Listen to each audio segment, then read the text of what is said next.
What's up guys, and welcome back to the Photo Hub. Now I haven't made a video on this channel for quite some time, and I've got two other channels for those of you who don't know. I think the vast majority of you would actually be people that are subscribed to like my big channel and also my vlog channel, my main channel Mr. Tybox123, and also my vlog channel as well.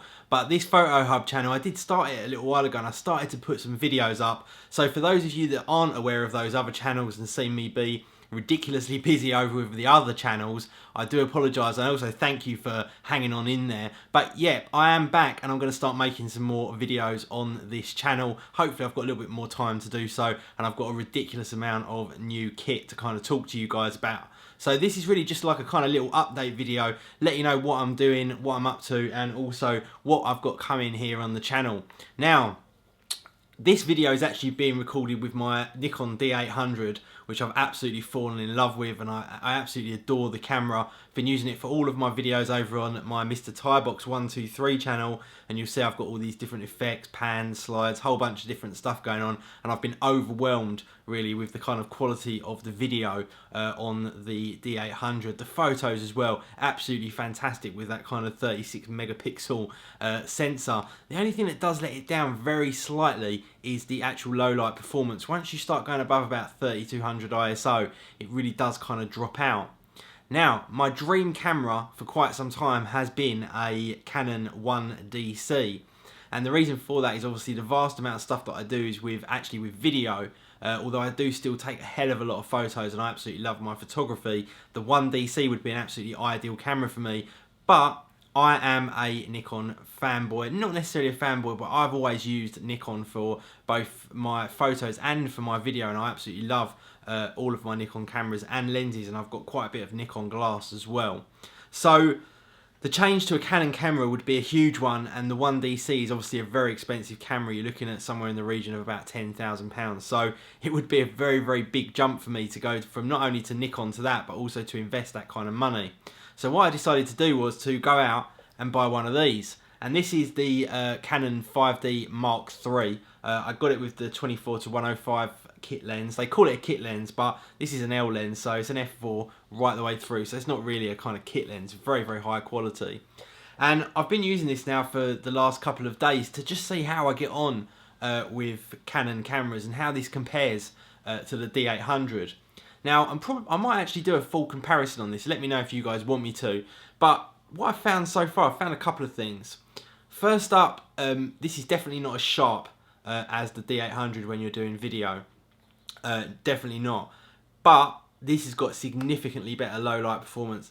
I have actually got this up to 6400 ISO, and it performs equally to 3200 ISO on the D800. So that's kind of handy when you really want to bring those f-stops down in terms of aperture and give yourself a much kind of deeper field of, I've forgotten the word now, depth of view.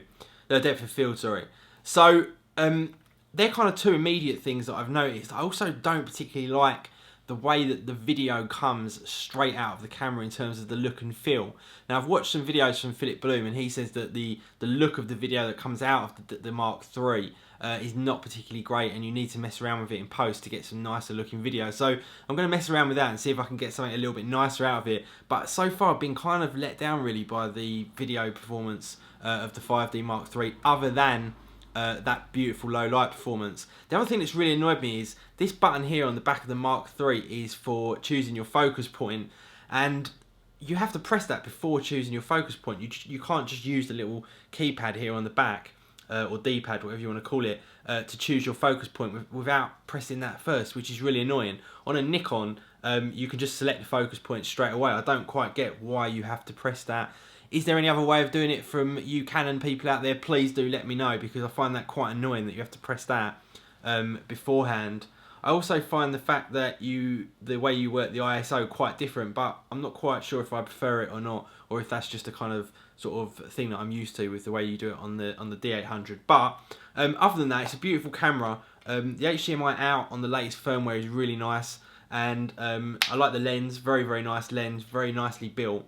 And in terms of the build quality, not really that different to the Nikon, to be honest. But yeah, they're the kind of two little quirks that I found in the first sort of couple of days. So if you guys want me to do a comparison on that, I probably will do. I'm going to be using this and the D800 now for quite a few videos that I'm going to be doing, but I've actually put this straight up for sale because what I'm going to do is I'm going to upgrade this to a 1DX to try and give me that kind of closer feeling to the 1DC. So that's what I'm going to be doing. I'm not going to kind of rush the sale or anything like that. So I'm going to have this for a good couple of weeks first, probably, before I get rid of it and go up to the 1DX. And then obviously we'll have some videos on the 1DX. If you guys want me to do some videos on the D800, I can do videos on the D800 as well. This is really for you guys to kind of let me know what you want. Now, on the D800 at the moment, this is the Tamron 24-70, the newer model. So it's got image stabilization, ultrasonic motor, all that kind of stuff. 2.8, and I've absolutely loved this lens. The quality of the lens itself, build quality, the image stabilization, and also the sharpness is just overwhelmed me. I think it's been absolutely fantastic. But I've also been using a couple of other lenses as well.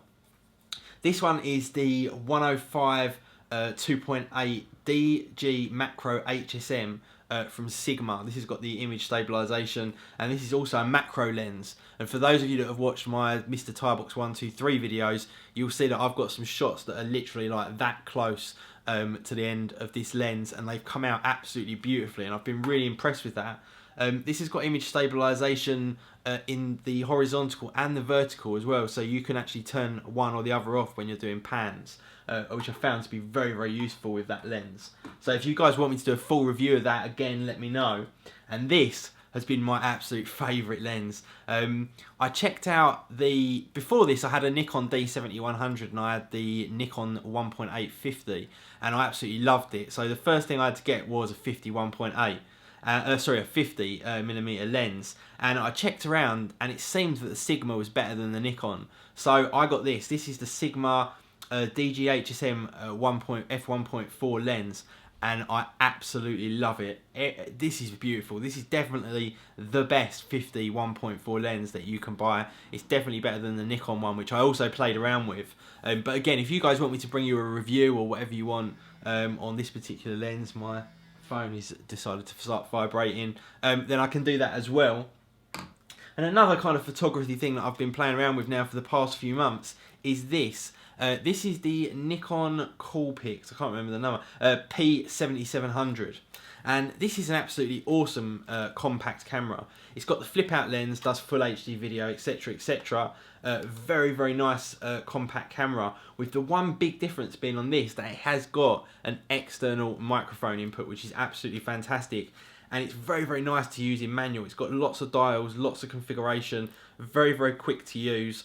And I've been really, really impressed with it. So if you guys would like me to bring you kind of coverage or videos or reviews on any of this stuff, then I will do over the next kind of couple of months, whatever it might be. I'll definitely bring you some coverage of the D800, some of the lenses I've got with that. I'll definitely bring you some coverage as well with the 1DX when I get that, and hopefully that will build up to the 1DC. But yeah, anyway guys, just a little kind of update, say I'm back. Let me know what you guys want from me down in the comments below, and I'll bring you guys that as and when I can. For those of you, like I say, that have hung in there that don't watch my other videos, definitely go out and check out youtube.com/Mr. Tiebox 123. I'll leave a link down in the description to that, and you can see the kind of video work that I've been doing with the D800 over there, just to get a feel for kind of what I use it for. And yeah, thanks for hanging in there, guys. I'll see you all in the next video. See ya.